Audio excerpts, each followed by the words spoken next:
Indian democracy के grand theatre में voter list एक बहुत जरूरी डॉक्यूमेंट है जो उन नागरिकों का रजिस्टर है जिन्हें अपनी सरकार चुनने का अधिकार है।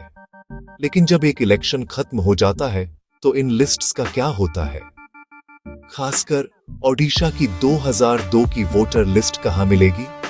आज 2025 नवंबर 2 को ये कोई ऐसा आसान सवाल नहीं है जिसका 2 मिनट में डिजिटल जवाब मिल जाए। डिजिटल दुनिया प्रेजेंट को ज्यादा इंपॉर्टेंस देती है। सबसे लेटेस्ट इलेक्टोरल रोल्स आसानी से मिल जाते हैं, अपडेटेड और एक्सेसिबल होते हैं। लेकिन 2 दशक से ज्यादा पुराने रिकॉर्ड्स एक तरह के डिजिटल अंधेरे में चले गए हैं। वे पूरी तरह से गायब तो नहीं हुए हैं, लेकिन अब वे हमारी उंगलियों पर नहीं हैं, क्योंकि उनकी जगह नए, ज्यादा करंट डेटा ने ले ली है। ये हमारे बदलते डिजिटल इंफ्रास्ट्रक्चर का नेचर है। ये तुरंत यूज के लिए बना है, न कि आम नागरिक के आर्काइवल एक्सप्लोरेशन के लिए, जिससे पास्ट एक तरह की मैनेज्ड ऑब्सक्यूरिटी में रह जाता है। 2002 की लिस्ट का फेमस ऑनलाइन पोर्टल से गायब होना कोई एक्सीडेंट या भूल नहीं है। यह सिस्टम डिजाइन का नतीजा है। ऑफिशियल वेबसाइट्स जैसे कि chief electoral officer of Odisha की अगले इलेक्शन के लिए इंजीनियर की गई है, न कि पिछले इलेक्शन के लिए। उनका main function current voter registration, corrections और सबसे लेटेस्ट इलेक्टोरल रोल्स को फैलाना है। हालांकि ये प्लेटफॉर्म्स अपने पर्पस के लिए एफिशिएंट हैं, लेकिन वे हिस्टोरिकल डेटा ढूंढने वालों के लिए अनजाने में एक बैरियर बना देते हैं। पास्ट मशीन में एक घोस्ट बन जाता है जिसकी प्रेजेंस इंप्लाइड तो होती है, लेकिन उसे आसानी से बुलाया नहीं जा सकता। एवरेज पर्सन के लिए इसका मतलब है कि 2002 के डॉक्यूमेंट के लिए एक सिंपल सर्च एक कॉम्प्लेक्स इन्वेस्टिगेशन में बदल जाती है, जिसके लिए अलग तरह के टूल्स और बहुत पेशेंस की जरूरत होती है। जवाब स्क्रीन पर नहीं है, यह एक प्रोसेस में दबा हुआ है। यह सिचुएशन डेमोक्रेटिक ट्रांसपेरेंसी और डेटा प्रिजर्वेशन के बारे में एक इंपॉर्टेंट सवाल उठाती है। अगर एक वोटर लिस्ट एक पब्लिक डॉक्यूमेंट है, तो क्या समय के साथ उसकी एक्सेसिबिलिटी कम होनी चाहिए? 2002 के रिकॉर्ड्स में सिर्फ नाम ही नहीं है, वे एक खास समय में एक कम्युनिटी का स्नैपशॉट है। उनमें डेमोग्राफिक डेटा होता है, एक बीते हुए युग के पॉलिटिकल लैंडस्केप को चार्ट करते हैं। दशकों पुरानी वोटर लिस्ट को खोजना सबसे सीधा तरीका पेपर ट्रेल फॉलो करना, हालांकि फिजिकली डिमांडिंग। ये ट्रेल एक सरकारी ऑफिस तक ले जाती है। Local election authority, primary custodian, शुरुआत डिस्ट्रिक्ट इलेक्शन ऑफिस, कटक हो, पुरी हो या कोई और। ये ऑफिस इलेक्टोरल हिस्ट्री के रिपोजिटरी है, फाइलों के ढेर और सरकारी प्रोसीजर की शांत गुनगुनाहट। 2002 की वोटर लिस्ट्स फिजिकल प्रिंटेड रूप में या स्कैन की हुई लोकल सर्वर कॉपी। यह आर्काइव पब्लिक मेमोरी स्टोर होती है, एक नागरिक की पूछताछ का इंतजार। आप वेबसाइट पर क्लिक करने वाले गुमनाम यूजर नहीं, आप एक नागरिक हैं। आप फॉर्मल रिक्वेस्ट कर रहे हैं। तैयार रहना जरूरी है। स्पेसिफाई करने योग्य एग्जैक्ट डिटेल्स चाहिए। साल 2002, डिस्ट्रिक्ट, असेंबली कॉन्स्टिट्यूएंसी। ऑफिशियल अस्पष्ट रिक्वेस्ट से रिकॉर्ड रिट्रीव नहीं कर सकता। उन्हें सटीक कोऑर्डिनेट्स चाहिए। अपना आइडेंटिफिकेशन साथ लें। आइडेंटिटी को एस्टैब्लिश करने के लिए क्लैरिटी और डॉक्यूमेंटेशन के साथ अप्रोच करें।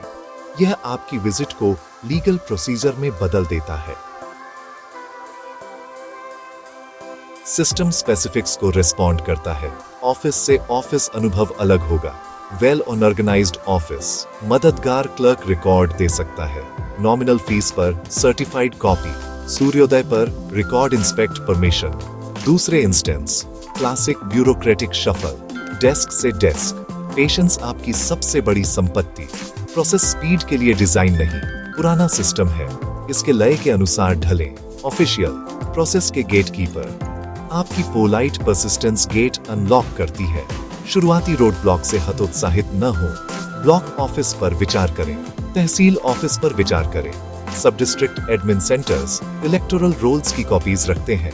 लोकलाइज्ड सर्च कभी कभी ज्यादा इफेक्टिव। प्रिंसिपल वही, रिक्वेस्ट स्पेसिफाई करें, डिटेल्स प्रोवाइड करें।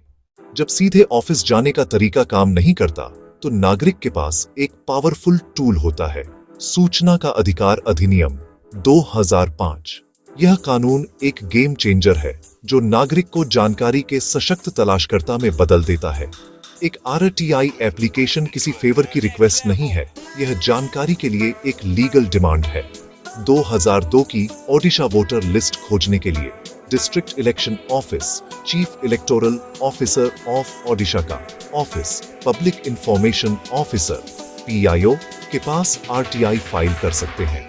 यह आपके रिक्वेस्ट को फॉर्मलाइज करता है और लीगल क्लॉक शुरू करता है, जिससे डिपार्टमेंट को जवाब देना पड़ता है, आमतौर पर 30 दिन। एक इफेक्टिव RTI एप्लीकेशन प्रिसीजन की आर्ट है।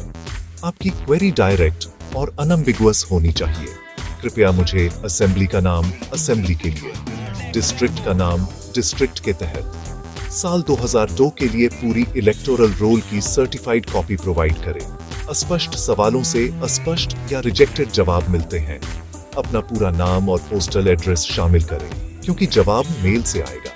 एप्लीकेशन के लिए नॉमिनल फीस आमतौर पर 10 रुपये का पोस्टल ऑन ऑर्डर या court fees stamp. Visual emphasis, हाथ RTI फॉर्म भर रहा है, पेन से यह छोटा निवेश एक लीगल प्रोसेस शुरू करता है। RTI पर्सनल कनेक्शंस और अनावश्यक ऑफिस विजिट्स बाईपास करता है। ये किसी भी नागरिक के लिए बराबरी से एक्सेसिबल है। एप्लीकेशन रजिस्टर्ड पोस्ट से भेजें ताकि सबमिशन का प्रूफ रहे। PIO कानूनी रूप से जानकारी प्रोवाइड कर सकता है। PIO छूट का वैलिड कारण बता सकता है या एप्लीकेशन को सही डिपार्टमेंट में ट्रांसफर कर सकता है। पब्लिक डॉक्यूमेंट के लिए छूट का दावा मुश्किल है। RTI सिस्टम आपकी हिस्टोरिकल रिक्वेस्ट को मानने और एड्रेस करने के लिए मजबूर करता है। पूछना आपका अधिकार है और जवाब देना उनका कर्तव्य है। प्रोसेस की रियलिटीज के लिए तैयार रहें। कानून 30 दिन कहता है, पर देरी हो सकती है। कभी कभी शुरुआती जवाब एक इंटरमीडियरी लेटर होता है। यदि संतोषजनक जवाब नहीं मिलता है, RTI में अपीले का रास्ता है। फर्स्ट अपीलेट अथॉरिटी में पहली अपील करें, वही डिपार्टमेंट का सीनियर होगा। फिर भी न मिले तो स्टेट इंफॉर्मेशन कमीशन में सेकंड अपील करें। पास्ट की अपनी तलाश में हम जरूर डिजिटल प्रेजेंट की तरफ मुड़ते हैं। नेशनल वोटर सर्विसेज पोर्टल जैसे पोर्टल्स, जो अब इलेक्शन कमीशन ऑफ इंडिया के नए इकोसिस्टम का हिस्सा हैं, इलेक्टोरल इंफॉर्मेशन के लिए हमारे मॉडर्न डे पब्लिक स्क्वायर्स हैं। इनकी प्राइमरी यूटिलिटी अपना नाम चेक करना, नए वोटर ID के लिए अप्लाई करना, करेक्शंस की रिक्वेस्ट करना। पर 2002 जैसी लिस्ट ढूंढना एक हिस्टोरिकल मैप खोजना जैसा है, अक्सर नहीं मिलता। ये टूल उस पर्पस के लिए बनाया ही नहीं गया है। हालांकि आप अपनी खुद की इलेक्टोरल हिस्ट्री ट्रेस कर सकते हैं अगर रिकॉर्ड्स अपडेट रहे हो, तो आपको 2002 की पूरी कॉन्स्टिट्यूएंसी वाइड लिस्ट नहीं मिलेगी। ये डिजिटल फोकस एक डिजिटल मिराज बनाता है। ये कॉम्प्रिहेंसिव एक्सेस का अपीयरेंस देता है, जबकि पुराना लेकिन उतना ही इंपॉर्टेंट डेटा आसानी से छिपा रहता है। CEO ओडिशा वेबसाइट भी लेटेस्ट ड्राफ्ट्स और फाइनल रोल्स को प्रायोरिटी देती है। मार्केटिंग स्प्लिट स्क्रीन, लेफ्ट आधुनिक election commission website interface, now right. सरकारी दफ्तर में कतार में पेशेंटली इंतजार करता व्यक्ति साइट पर कॉन्टेक्ट अस सेक्शन या एक फोन नंबर हो सकता है, पर ये अक्सर जनरल हेल्पलाइन होते हैं, करंट प्रोसीजर ट्रेनिंग वाले स्टाफ द्वारा, न कि आर्काइव रिट्रीवल पर एक्सपर्ट। एक ईमेल इंक्वायरी रोजाना के कोरेस्पोंडेंस के समुद्र में खो सकती है, या आपको एक स्टैंडर्ड रिप्लाई मिल सकता है जो करंट वोटर लिस्ट की तरफ डायरेक्ट कर दे। इसलिए ये डिजिटल तरीके अक्सर हिस्टोरिकल सर्च में एक डेड एंड दिखाते हैं और फिजिकल आर्काइवल सिस्टम्स के साथ जुड़ने की जरूरत को रीइंफोर्स करते हैं। तो आगे का सबसे प्रैक्टिकल रास्ता क्या है? यह एक हाइब्रिड अप्रोच है। अपने टारगेट की क्लियर आइडेंटिफिकेशन से शुरू करें। आपको किस डिस्ट्रिक्ट और किस असेंबली कॉन्स्टिट्यूएंसी की लिस्ट चाहिए? उदाहरण के लिए भुवनेश्वर सेंट्रल या कटक सदर की लिस्ट ढूंढ रहे हैं। यह प्रेसिजन आपकी सबसे क्रूशियल इंफॉर्मेशन है। पहला कदम, डिस्ट्रिक्ट इलेक्शन ऑफिसर के पास सीधे इन पर्सन विजिट या एक फॉर्मल RTI एप्लीकेशन, ये सबसे भरोसेमंद तरीके हैं। डिजिटल दुनिया यहाँ डेस्टिनेशन नहीं, तैयारी का टूल है।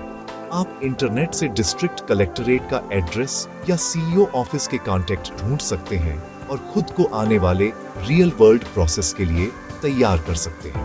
आखिर में 2002 की ओडिशा वोटर लिस्ट की खोज नागरिक सहभागिता का एक सबक है। ये सिखाती है कि ट्रांसपेरेंसी हमेशा एक प्री पैकेज्ड डाउनलोडेबल प्रोडक्ट नहीं होती।